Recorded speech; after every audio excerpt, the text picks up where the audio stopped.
Hello everyone, आप सभी को कर्ण अकेडमी में स्वागत है। दोस्तों, आज हम लोग त्रिकोणमिति का कुछ अनुप्रयोग सीखेंगे और यह chapter height and distance English में बोलते हैं, ऊंचाई और दूरी बोलते हैं हिंदी में।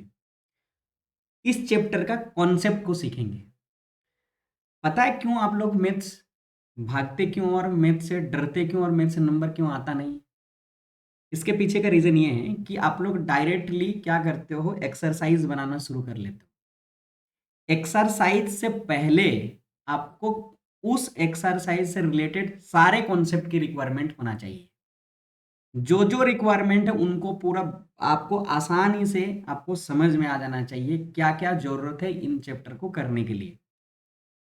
और जब आप उस बेसिक चीज को आप कर पाओगे ना, तब छोटे छोटे क्वेश्चंस बनाना शुरू करो, फिर बड़े बड़े क्वेश्चंस बनाना। इससे क्या हो जाएगा, आपका तो छोटे छोटे क्वेश्चंस बनाने से उस चैप्टर से रिलेटेड बेसिक अंडरस्टैंडिंग बढ़ जाएगा, जिसके वजह से दिलचस्पी आ जाएगा बनाने में, और उसका यूटिलाइज भी आपको आगे देखने को मिलेगा जब बड़े बड़े क्वेश्चन बनाएंगे। इसीलिए मैं इस चैप्टर का शुरुआत कर रहा हूं उसके बेसिक डिटेल से।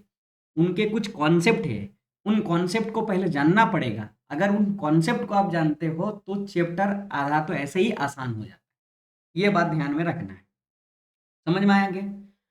अब आते हम क्या क्या रिक्वायरमेंट होगा इसमें। तो सबसे पहले हम देखेंगे कि दृष्टि रेखा किससे कहा जाता है, क्योंकि आपको बार बार ये दृष्टि रेखा और इसके बिना क्वेश्चंस बन ही नहीं सकते हैं। समझे? तो हम पहले डायग्राम बनाएंगे और इसको समझने की कोशिश करेंगे दृष्टि रेखा किसको कहते हैं। देखो, यहां पर एक वर्ड्स यूज किया गया, प्रेक्षक। प्रेक्षक का मतलब होता है कोई ऐसा चीज, या आप सोच लो या मैं सोच रहा हूं कि किसी चीज को देख रहे हैं, तो मैं प्रेक्षक हो गया, यानी ऑब्जर्वर कह सकते हैं आप इंग्लिश में, उसको कहा जाता है प्रेक्षक। बोला कि प्रेक्षक की आंख से प्रेक्षक द्वारा देखी गई वस्तु के बिंदु को, देखी गई वस्तु के बिंदु को मिलाने वाली रेखा को दृष्टि रेखा कहा। जैसे मैं मान लेता हूं कि आप एक, यहां पर एक हमारा क्या बनाया, एक मैं रेलवे का, जो आप देखते होंगे उसमें एक आप पोल बनाए हैं, या पे आप सोच लो बिजली के पोल है ना, उसने पोल बनाया। इस पोल पर एक क्या चीज हमारा ऑब्जेक्ट है, ये वाला कोई एक ऑब्जेक्ट है यहाँ पर रखा हुआ। समझ में आ गया है? हम क्या कर रहे हैं ना, यहां से एक व्यक्ति है सोच लीजिए ये, और ये व्यक्ति इस ऑब्जेक्ट को क्या कर रहा है, देख रहा है। मतलब ये प्रेक्षक हो गया और ये एक वस्तु हो गया। समझ में आ गया? बस बोला कि प्रेक्षक की आंख से, ये प्रेक्षक है, कि आंख से प्रेक्षक द्वारा, इनके द्वारा देखी गई वस्तु, ये आपका वस्तु है, को मिलाने वाली रेखा। तो यहां से आप देख रहे हो और इनके वस्तुओं को, ये वस्तु है हमारा, ये जो मिलाने वाली रेखा है ना, इसी रेखा को कहा जाता है दृष्टि रेखा। यानी आप इसको ऐसे कह सकते हैं इंग्लिश में तो साइट ऑफ लाइन कहा जाता है। सॉरी, क्या कहा जाता है इसको? Site of line. आराम से समझेंगे, थोड़ा सा आपको धैर्य रखना पड़ेगा, बड़ी पेशेंस रखना पड़ेगा, और सीखना है तो आपको पेशेंस तो रखना पड़ेगा। इसको आप क्या बोलोगे? दृष्टि रेखा कहा जाता है। ये समझ में आ गया बात को? दृष्टि रेखा किससे कहते हैं? ये वाला दृष्टि रेखा। ठीक है? यानी आप कोई भी चीज को देख रहे हो, जहां से भी देख रहे हो, जहां से आप देख रहे हो जिस ऑब्जेक्ट को, उस ऑब्जेक्ट के और आपके आंख के बीच का जो एक लाइन बनाएंगे ना हम, एक इमेजिनरी लाइन, काल्पनिक रेखा होगा, उस रेखा को ही दृष्टि रेखा का। समझ में आ गया? मान लेते हैं ये एक व्यक्ति है, इस व्यक्ति के बदले में आपके जो प्रश्न में उपयोग होंगे, हो सकता है कि एक पॉइंट है, ये आपका प्रेक्षक है यानी ऑब्जर्वर है, और ये कोई एक हमारा पोल बनाया गया, यहां पर इस पोल के जस्ट ऊपर में आपको मान लेना पड़ेगा ये हमारा ऑब्जेक्ट है। तो इस प्रेक्षक से इस ऑब्जेक्ट के बीच के जो लाइन हमने ड्रॉ करा ना, इस लाइन को हम क्या कहेंगे? दृष्टि रेखा कहेंगे। या जरूर नहीं कि आदमी ही आपको बोलेगा, हो सकता है वो आदमी के रूप में आपको ऐसा आपको क्वेश्चन में देगा, उसको आपको मानना पड़ेगा कि यहाँ से ऑब्जेक्ट देख रहा है, तो इनके बीच का जो डिस्टेंस हुआ, इन डिस्टेंस को हम लोग दृष्टि रेखा कहा। क्लियर हो गया है। आगे आते हैं हम क्षैतिज रेखा। ठीक है, क्या पढ़ेंगे इसके बाद आके पढ़ेंगे हम क्षैतिज रेखा क्या है, यानी इसको इंग्लिश में बोलते हैं हॉरिजॉन्टल लाइन। जैसे मैंने बोला कि अभी आप एक प्रेक्षक हैं मान लेते हैं, तो ये प्रेक्षक क्या करेगा, यहाँ पर रखे हुए इस पोल पर रखे हुए एक ऑब्जेक्ट को देखना चाहता है। तो हमने बोला कि यहाँ से जहाँ से देखता है उस ऑब्जेक्ट को, इन दोनों के बीच का जो डिस्टेंस है उसको हम लोग बोले दृष्टि रेखा। लेकिन ये व्यक्ति अगर हॉरिजेंटली मतलब क्षैतिज, ये हमारा क्षैतिज सीधा, जैसे आप जहां पे खड़े हो आप सीधा देखिए किसी ऑब्जेक्ट को देख रहे हैं, तो ये सीधा अगर इधर देखेगा सीधा ये वाला, तो ये जो सीधा रेखा देखा ना इन्होंने, जो रेखा बना, इस रेखा को कहा जाता है भाई मेरा क्षैतिज रेखा। ध्यान में रखना, ये हमारा क्षैतिज रेखा कहा जाएगा। और इसको एक दूसरे नाम से जाना जाता भाई मेरा, वो इंग्लिश में वो होता है हमारा हॉरिजॉन्टल। ठीक है, हॉरिजॉन्टल क्या लाइन। ठीक है, बात क्लियर है। दो बातें हमें क्लियर हो गया है कि जहां से प्रेक्षक मान लेते हैं, इसका मतलब ऊपर की ओर आप देख रहे हो, तब उस रेखा को हम दृष्टि रेखा कहते हैं। और अगर समतल में देख रहे हो या अगर समतल में देख रहे हो, तो उस रेखा को जो बनेगा उसको क्षैतिज रेखा कहा जाएगा। क्लियर है। आइए अब हम पढ़ते हैं उन्नयन कोण के बारे में। ठीक है, ये दो कोण जो आपको पढ़ना है बहुत इंपॉर्टेंट है, यही आपको सिखाएगा। ठीक है, अभी हमने जो एग्जाम्पल लिए उसी को ध्यान में रखते हुए मैं यहाँ पे बनाता हूँ। एक हमारा पोल है, इस पोल पर एक ऑब्जेक्ट को रखा गया है, यानी वस्तु को रखा गया है, और आप यहाँ पर एक प्रेक्षक हो। प्रेक्षक मतलब आप देखने वाले ऑब्जर्वर हो, एक हो। तो यहाँ से जो आप देख रहे हो ऊपर की ओर इस ऑब्जेक्ट को, इसको आप बोलते हो दृष्टि रेखा। क्या बोला आपने, ये दृष्टि रेखा का। ओके, और आप जब समतल में देख रहे हो ना एकदम सीधा, तो इसको आपने बोला कि क्षैतिज रेखा। क्या कहता है, क्षैतिज रेखा। ठीक है, यहां तक तो आपको क्लियर में आ गया है। अब आपको बोला कि दृष्टि रेखा और क्षैतिज रेखा से बना कोण क्या कहलाएगा, जबकि यह क्षैतिज स्तर से ऊपर हो, तो वह कोण जो बनेगा उस कोण को कहेंगे हम लोग उन्नयन कोण, जिसको हम थीटा से मान लेते हैं। हो सकता है कि 45 डिग्री, हो सकता है 30 डिग्री, हो सकता है 60 डिग्री, हो सकता है 90 डिग्री, कुछ भी हो सकता है। तो हम ऐसे कह सकते हैं कि ये जो उन्नयन कोण होता है, वो दृष्टि रेखा और क्षैतिज रेखा के बीच में जो कोण बनते हैं उन कोण को ही कहा जाता है उन्नयन कोण या एलिवेशन ऑफ एन एंगल।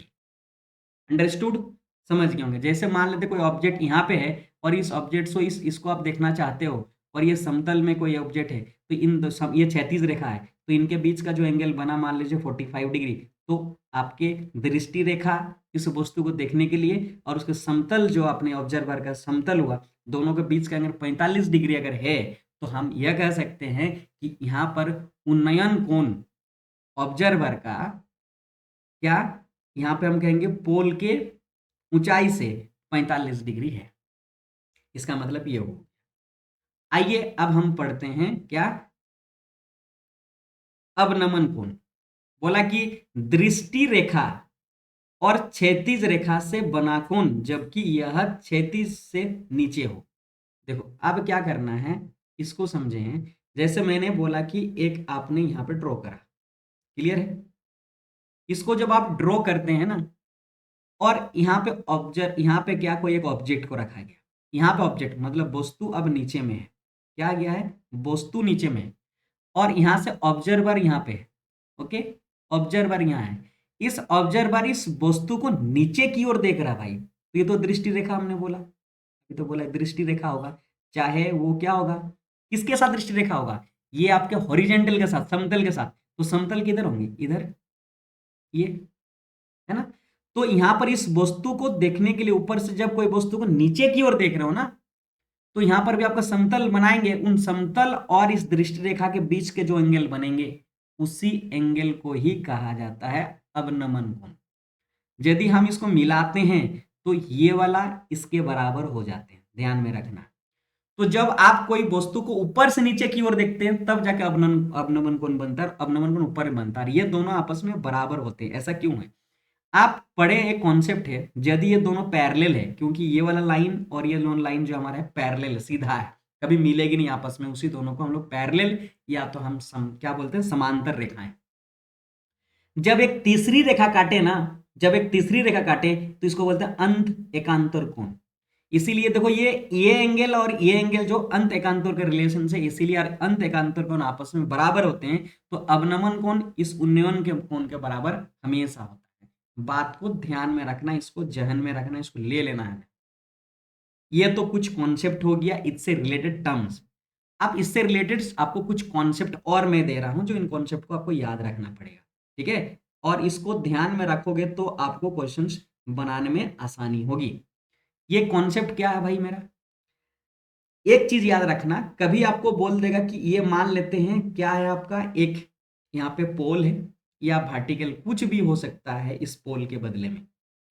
यदि मान लेते हैं आप यहां पर हो, ठीक है, तो आप यहां से इस ऑब्जेक्ट को अगर देखना चाह रहे वस्तु को, तो हॉरिजॉन्टल के साथ एंगल, जो भी एंगल बनेगा, ये मान लेते हैं हमारा 30 डिग्री का एंगल बना हुआ है। आप अगर किसी कारणवश जब इधर की ओर जा रहे हो, पोल की ओर जा रहे हो, ध्यान में रखना, जब पोल की ओर जा रहे हो, मान ला रहे कुछ दूरी पर जाके आपने यहां पर रुक गया, इस पॉइंट पर यहां पर रुक गया है, तब आपके जो एंगल बनेंगे ये हमेशा 30 डिग्री से बड़ा ही बनेंगे। मान लेते हैं ये हमारा थीटा डिग्री है, कुछ भी होती है 30 डिग्री के बदले में थीटा से, तो ये हमेशा थीटा से बड़ा ही बनेगा, मतलब थीटा पॉजिटिव बनेगा। एक चीज याद रखना, समझ में आ गया बात? पहला कॉन्सेप्ट कह रहा है। दूसरा कॉन्सेप्ट जो हम आपको दे रहे हैं, ये कॉन्सेप्ट भी बहुत इंपॉर्टेंट है। जैसे इसका रिवर्स, कोई एक हमारा यहाँ पे पोल है, और पोल से इस यहाँ पर आप खड़े हो, और यहां से अगर आप देखोगे तो उन्नयन कोण आपका 30 डिग्री का बना है। तो आप इधर जा रहे हो, मान लीजिए जाके आप यहाँ पे रुक गए हो, तब अगर आप उस वस्तु को देखोगे ना, तो हमेशा हमेशा इस 30 डिग्री से कम ही होगा। हो सकता है कि ये 25 डिग्री 20 डिग्री कुछ भी हो सकता है, बात क्लियर है, लेकिन कम ही होगा। तो जब आप जिस पोल से अगर इधर की ओर जा रहे हो, तो हमारा क्या बोल रहे हैं हम, थीटा कम होगा, और जब आप इधर से इधर पोल की ओर जा रहे हो तो थीटा ज्यादा होगा, ठीक है? अब आपको क्या होना चाहिए, ट्रिगोनोमेट्रिक रेशियो, इसको बोलते हैं त्रिकोणमितीय अनुपात, आपको जानना पड़ेगा, तब जाके आप क्वेश्चंस को बना पाएंगे। अगर आपके पास ये कॉन्सेप्ट है, क्लास पढ़े हैं पहले एक्सरसाइज, जैसे बोल रहे हैं कि मैं ये एक ट्रेंगल लिया हूं, क्या लिया हूं, ये एक ट्रेंगल बनाया हूं, राइट एंगल ट्रेंगल, ठीक है, ये राइट एंगल ट्रेंगल बनाया हूं। इस राइट एंगल ट्रेंगल में ये हमारा 90 डिग्री है। अगर मैं नाम रखूं ए, ये बी, सी, तो हमारे पास बी पे 90 डिग्री है, तो ए सी जो हमारे पास है, ये हमेशा हमेशा क्या होता है, कर्ण होती है, यानी इंग्लिश में बोलता है हाइपोटेनियस। यदि ये थीटा है, हमेशा थीटा डिसाइड करेगा कि इसका परपेंडिकुलर क्या होगा, यानी लंब क्या होगा। थीटा का सम्मुख भुजा हमेशा हमेशा इसको हम लोग लंब कहेंगे, क्या कहेंगे, लंब कहेंगे। तो तीन ही होता है अगर ट्रिगोनोमेट्री में देखेंगे, तो ये कर्ण है, लंब है, और ये हमारा क्या होगा, आधार। क्या होगा, आधार होता है। हमेशा याद रखना, थीटा का ऑपोजिट साइड यानी थीटा का सम्मुख भुजा ही लंब कहलाएगा। जैसे मैं आपको एक ट्रेंगल और बनाता हूं, यहाँ पे मैं आपको थोड़ा सा एग्जांपल देने की कोशिश कर रहा हूं, तो आपको क्या हो जाएगा, आसान हो जाएगा। यदि मैं बोला कि ये थीटा डिग्री है और ये 90 डिग्री है, तो मैंने बोला 90 ऑपोजिट साइड हमेशा हमेशा कर्व, इसमें कोई बदलाव नहीं होता है। ये थीटा, तो थीटा का सम्मुख भुजा ये लंब हो जाएगा, देखो बदल रहा है, और ये आधार बन जाएगा, ठीक है। तो थीटा का सम्मुख भुजा हमेशा हमेशा लंब बनता है। तो 6 ट्रिगोनोमेट्रिक रेशियो इनको याद रखना पड़ेगा। जैसे आप जानते हो कि साइन थीटा इक्वल टू हम लोग जानते हैं P बाई एच, मतलब P मतलब परपेंडिकुलर, लंब बाय आधार कर्ण। तो आप ऐसा रखो याद, इसको क्या रखोगे, सॉरी मैं इसको लिख देता हूं आपको, साइन थीटा इक्वल टू क्या होता है हमारा, लंब बाई कर्ण, ठीक है, लंब बाई कर्ण, ठीक है। उसी प्रकार अगर आप देखोगे कोसेक थीटा है ना, जस्ट उसका ऑपोजिट होता है, तो बोलोगे ये कर्ण बाई लंब होता है, ओके। अब अगर आप देखोगे कॉस थीटा ना, कॉस थीटा हमारा क्या होता है, आधार बाई कर्ण, ठीक है, आधार बाई कर्ण, तो ये याद रखना है। इसका जस्ट ऑपोजिट होता है हमारा सेक थीटा का। क्या? Sec theta. तो हमारा क्या होगा ये? कर्ण बाई आधार। ओके, कर्ण बाई आधार। एक और होता है टेन थीटा। टेन थीटा का जो होगा हमारा, वो टेन थीटा का क्या होता है हम लोग जानते हैं, क्या? लंब बाई आधार। लंब बाई आधार। ये 6 ट्रिगोनोमेट्री रेशियो आपको जहन में होना चाहिए तब जाके। लेकिन इसमें ज्यादा यूटिलाइज जो होगा ना, वो टेन थीटा का होगा, और एक होता है हमारा कॉट थीटा का। कॉट थीटा का होता है हमारा आधार बाई क्या होगा? लंब। क्या होगा? लंब। और आपको जो टेबल हमारा है ना ट्रिगोनोमेट्री में, sine sine 30 degree, 60 degree, 45 degree, ये सारे वैल्यूज आपको पहले याद कर लो। उसके बाद चैप्टर में अगर आप आते हो तो आपको आसान लगेगा, और भाषा को समझना है। और इसमें आपको 5 नंबर या किसी किसी में 6 नंबर, 5 और 6 नंबर वाला एक ही क्वेश्चन पूछे जाएंगे, और में हो सकता है इसका या में, लेकिन एक क्वेश्चन आपको आराम से हमेशा कोई भी एग्जाम हो, चाहे सीबीएसई दे रहे हो, चाहे आप किसी भी बोर्ड से बिलोंग करते हो, उससे कोई लेना देना नहीं है। इस चैप्टर एक ऐसा चैप्टर है जहां पे बड़े नंबर बनते हैं, और एक क्वेश्चन बना लिए हो तो 5 या 6 नंबर। और ये थोड़ा सा लॉजिक लगाना, सॉल्यूशन कम है, खाली भाषा को समझना, उसके अकॉर्डिंग डायग्राम को डिजाइन करना ही कठिन काम है, बाकी सारा आपका आसान हो जाएगा। तो उम्मीद करते हैं आप समझ गए बेसिक को। इसके बाद हम क्वेश्चंस लेके आएंगे पार्ट 2 में। उसमें हम पहले उदाहरण को करेंगे, और सभी उदाहरण उदाहरण के प्रश्न भी बनते हैं, और मेरा पढ़ाने का यही है कि आपको डिटेल जाए, आपको ट्यूशंस की जरूरत पड़े ना, सारे चीज यहाँ पे प्रोवाइड किया जाए, तो दूसरे चैनल में जाने की जरूरत भी नहीं पड़ेगा आपको। हमारे चैनल में बने रहिए, और बने रहने के लिए हमारे चैनल को पहले सब्सक्राइब करिए। ठीक है।